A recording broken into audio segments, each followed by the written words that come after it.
All right, we are ready for lesson 2.1, part 2.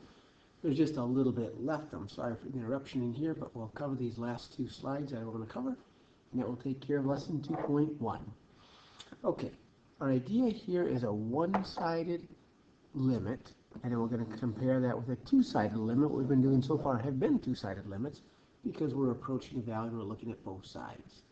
Now we're going to do a one-sided limit, and on a one-sided limit, we're going to approach our value, but only from one side.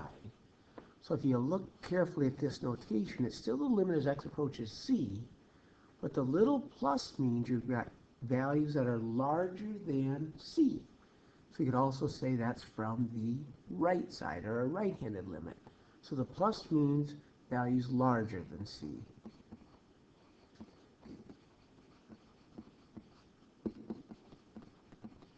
Or we call that a right-hand limit. And then no big surprise here, with a little minus sign, we'll call this a left-hand limit. We're taking values that are smaller than c. Notice we never equal c because we talked about limits. We're getting closer and closer, and you never really have to get there. A nice example where we can contrast the left-handed and the right-handed limits, are these one-sided limits, is a greatest integer function. And I've got it abbreviated here with intx. Another notation that you'll see is two horizontal lines like this. And just as a review, the greatest integer function, that's kind of its short name. Its full name is the greatest integer less than or equal to whatever you put in there. So if I take the greatest integer function on 3, I get 3, because the greatest integer less than or equal to 3 is 3. If I take 3.1, the greatest integer function of 3.1, the greatest integer less than or equal to 3.1 is still 3. If I go 3.9, it's still 3. And it won't jump up to 4 until I get to 4. Where it gets slightly tricky are for negative values. So the greatest integer of negative 1.7, think about this, one more line. The greatest integer of negative 1.7, let's say the greatest integer less than or equal to negative 1.7 is negative 2. So occasionally people think the greatest integer function just truncates, and it's not truncating. Clearly on this one, this greatest integer of negative 1.7 is taking the greatest integer less than or equal to negative 2. When we look at the graph of the greatest integer function, it gives us a nice example where a left-handed limit and a right-hand limit can give you two different values. If you also refer to your book, that's in there as well. So let's take a look at the graph of this. We'll pull up a calculator. Bring that onto the screen for you. And the greatest integer function, we're going to go to our graph, we're going to go to y equals. And you can find the greatest integer function in the math menu and come over to number. And then it's number 5, this int. People get confused. Sometimes they think it's the third one, the I part, but that truly does truncate, whereas this int function is what we're looking for. The greatest integer function, I'll choose 5. Oops, close link clear. I'll choose 5. So I've got integer of x. Let's make a graph. Again, I prefer zoom decimal. And here's my greatest integer function. You can't see it, but part of the function that's on the x-axis also goes right there. And if we think about this, we'd have an open circle on 1 and a closed circle on 0. And similar, we have a closed circle and an open circle, a closed circle and an open circle throughout the whole graph. So give that a little bit of thought. But that should make sense.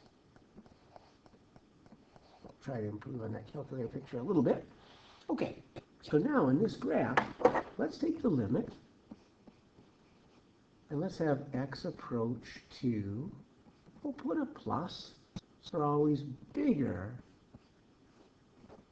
than 2. So if you think about this, we're treating values like 2.1, 2.01.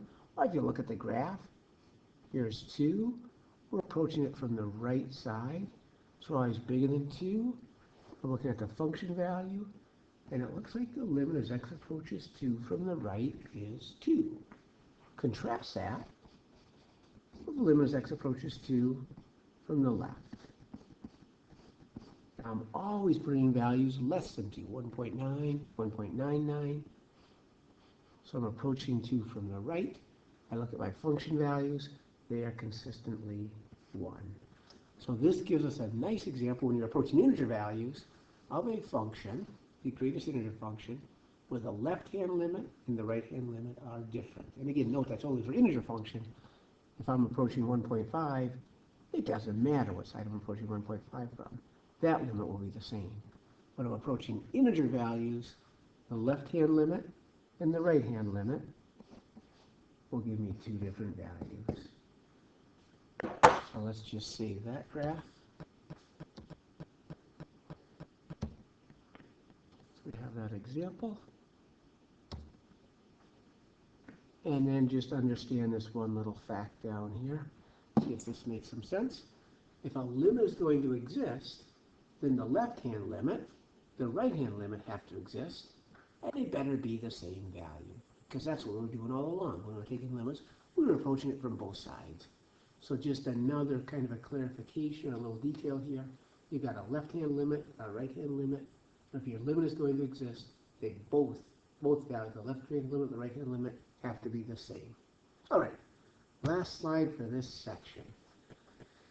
Always the focus in calculus is going to be on your multiple representations. Can you understand calculus when it's given to you analytically? Can you solve problems analytically? Can you solve them graphically? Can you solve them given a table? So here's a nice problem. They're giving us a graph of a function. They're going to ask us all sorts of questions about the limit. So instead of giving us a function, they're giving us a graph. I don't think we'll have too much trouble with this. Let's take part A here. We're going to take the limit. X is approaching, and look carefully, that's -1 from the right. And this is true or false. So I'm approaching -1 from the right side. Does my limit value equal 1? We look at the graph. We'll label that true. Part B now. Let's take the limit as x approaches 2. Notice this limit as x approaches 2, so we have to approach it from both sides. And it says the limit does not exist. Let's see. From the left side, I've got a value. From the right side, I've got a value. Those are the same value. They're 1. So this limit does exist. So we'll label that problem false. You might be confused because the limit is different than the function. But we're taking a limit, and we're not concerned about the dot up here. We're concerned about the left and the right, and those give us the same value. All right. And here's part C. The limit as x approaches 2. F of x is 2. No, it's not. It's 1. We just talked about that. The function value is 2. But the limit, we never get to 2. So the limit, again, if we look down here, that limit is 1. All right, part D. The limit as x approaches 1 from the left. So from the left, we're smaller than 1. X is approaching 1. We're from the left. And as we look at that y value, the function value, it looks like 2. We'll label that true. Part E, limit as x approaches 1 from the right. Now we're over here on this right side. Look at the function values. That is 1. We've got a true. Coming over here now to part F. Limit as x approaches 1 does not exist. That was the slide that we just had. For a limit to exist, the left-hand limit, that was part D, the right-hand limit, that was part E, they have to be the same. They're not the same. The first was 2, the second was 1, so it is true that the limit does not exist as we approach 1, because on the left side, we get 2, the right side, we get 1. Those are different values. Part G. The limit as x approaches 0 from the right. So let's come at 0 from the right. Let's come at 0 from the left. Do we get the same values from the left and the right? We sure do. That is true. And a couple more here. The limit as x approaches c for the function. So this is just any c.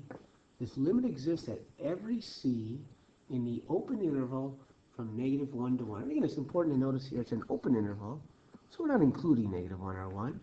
So we look from -1 to 1, and we're looking for spots where if I approach from the left or the right, the limit values would be different. There are no jumps in the graph. There are no asymptotes in the graph. That limit would exist at every single point between -1 and 1. Let's contrast that with our final problem, letter I here.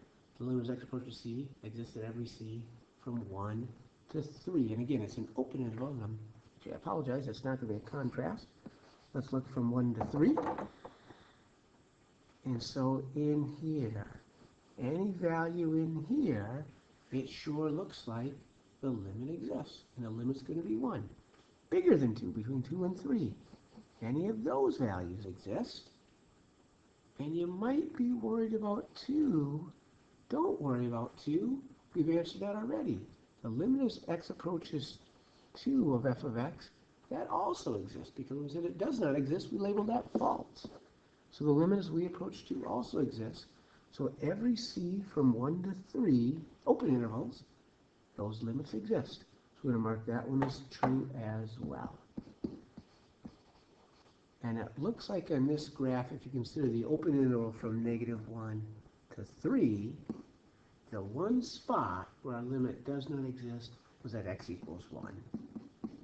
So the last two questions, H and I kind of cleverly avoided the one spot where the limit does not exist. All right, that is the conclusion of lesson 2.1. Does anybody have any questions?